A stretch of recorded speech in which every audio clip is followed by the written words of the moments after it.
What's up, everyone? Welcome back to another review, and this time we're taking a look at Sinister, directed by Scott Derrickson and co-written by Derrickson and C. Robert Cargyle. Okay, so let's try and make this review as short and sweet as possible. Overall, I thought Sinister was a very solid movie. I don't think this is going to go down as one of the scariest movies ever made. I remember when this movie came out in the year 2012, and everyone was saying this movie was scary. This is like one of the scariest things ever made. And that actually turned me off to wanting to watch this movie for a good 12 years. So after finally getting around to it and watching it, I can say this. Is this movie scary? It does have its moments. Is this movie creepy? It does have its moments. Does this movie have suspense? Yes. Is it well acted? Absolutely. Is Scott Derrickson's directing on point? I think it is. Is the writing good? For the most part, it's very solid. But does that make this movie one of the scariest things I've ever seen, to the point where my heart rate's going to go up? Absolutely not. No. Sinister to me is not one of the scariest movies ever made, and it's not one of those movies that's going to make me be on the edge of my seat begging for it to end because I'm so scared out of my mind. What Sinister is a very solid supernatural horror movie with a more or less very simple story that does follow the good old horror tropes and stuff like that. But Scott Derrickson's able to play with those tropes and actually make a movie that actually keeps your attention and is compelling throughout its entire duration. And that's basically the how I can put this movie in a nutshell, is that I think people really vastly overrated it. It's not as good as everyone wants to make it out to be, but that doesn't make it a bad film. To be honest with you, if I were to compare Sinister to a movie that's really, really solid, but people kind of overrated it, I would compare it to Longlegs as a modern counterpart. Longlegs, without the hype, is a very good movie, but with the hype, it's going to disappoint you, because Longlegs, at the end of the day, is not going to go down as one of the greatest things you'll ever see, but it is one of the better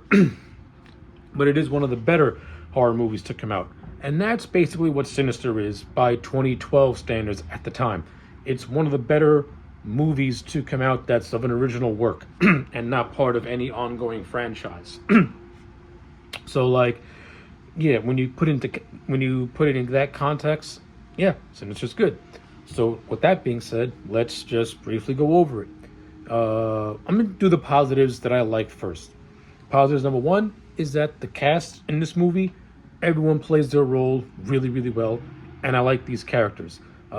Ethan Hawke, who plays the character of Ellison Oswald, who is a family man and a struggling true crime writer who moves his family into a house where a grisly murder took place as a way to pretty much get his inspiration going on.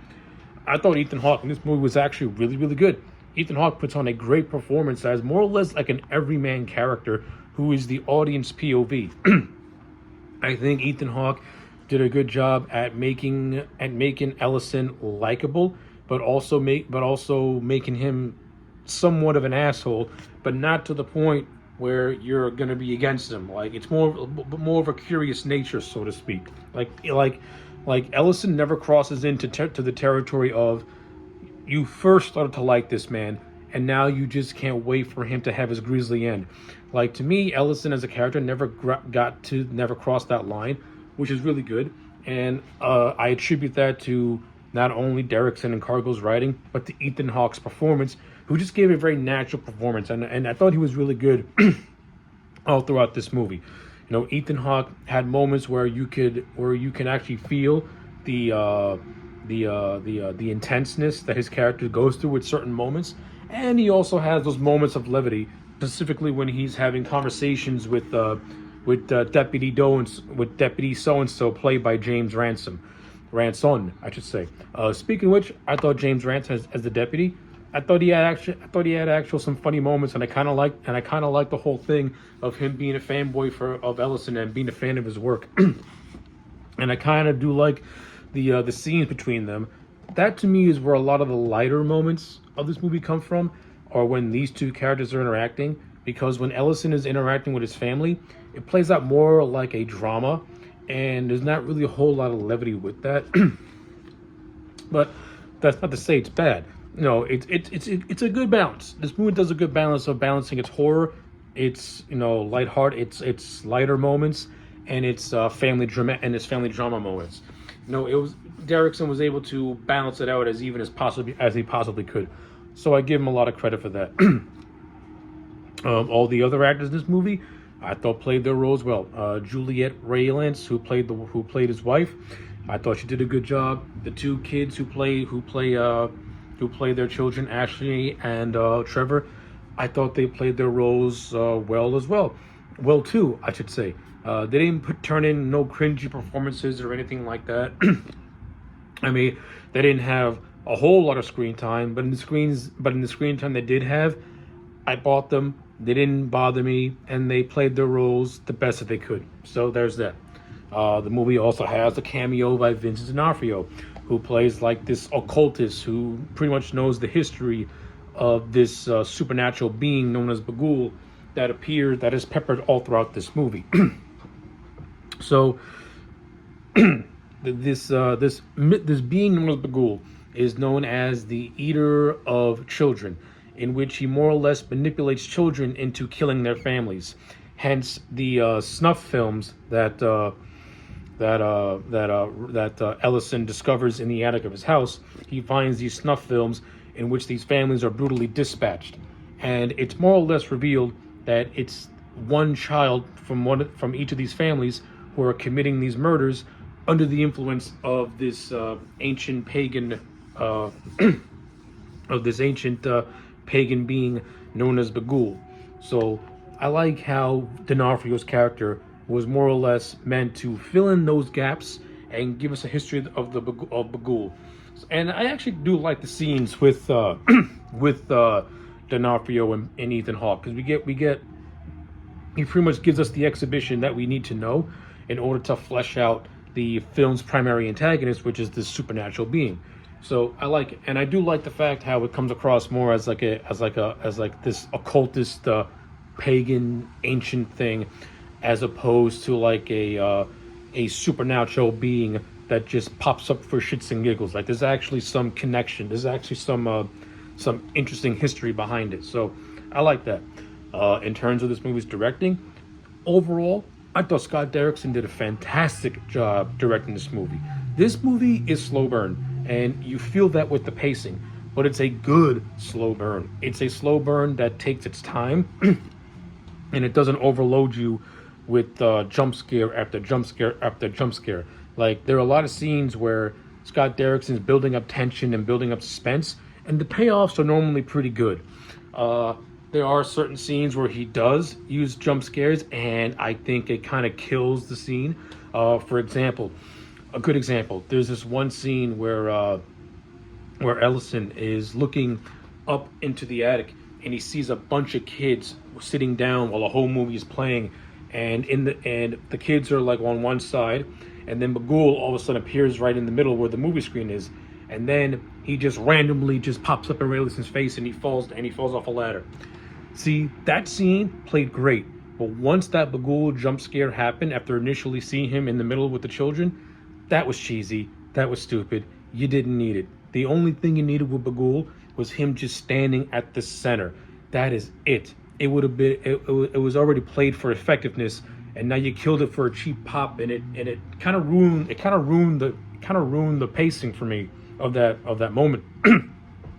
And another jump scare that I hate is the end, where basically the ending of the movie happens, and there's a shot of a box in an attic, and the camera's panning back, and you could have cut the black right there, but no, Derrickson threw in a Bagul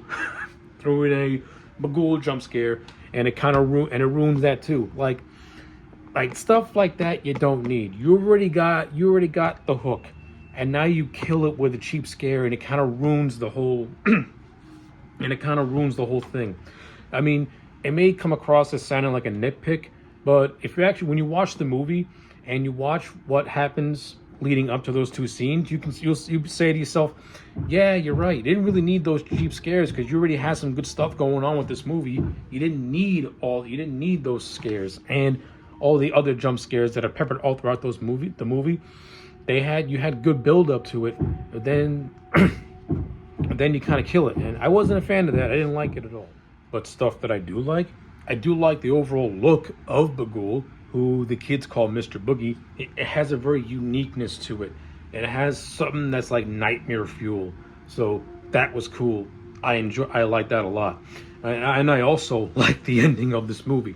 So from the beginning of this movie and all throughout, Ellison and his family, they're not welcome in this small town because Ellison has a habit of exploiting strategies just to write his book. So immediately the town, the sheriff mostly, he don't care for Ellison. He does not care for him in the slightest.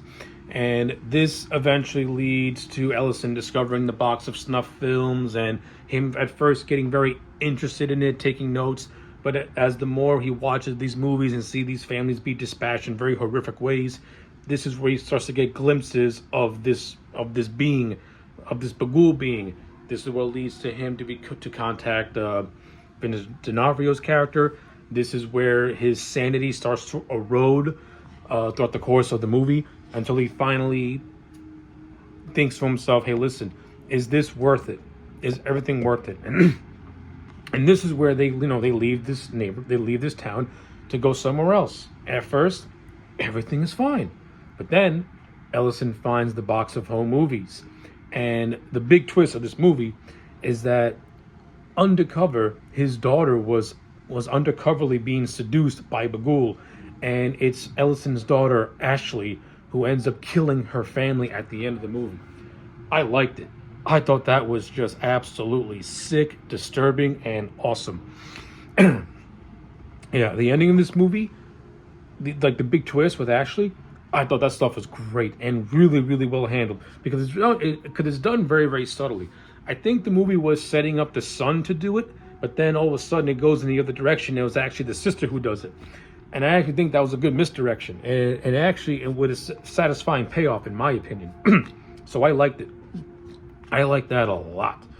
Other elements in this movie I like the music. I like the uniqueness of this music. It's not a traditional film score.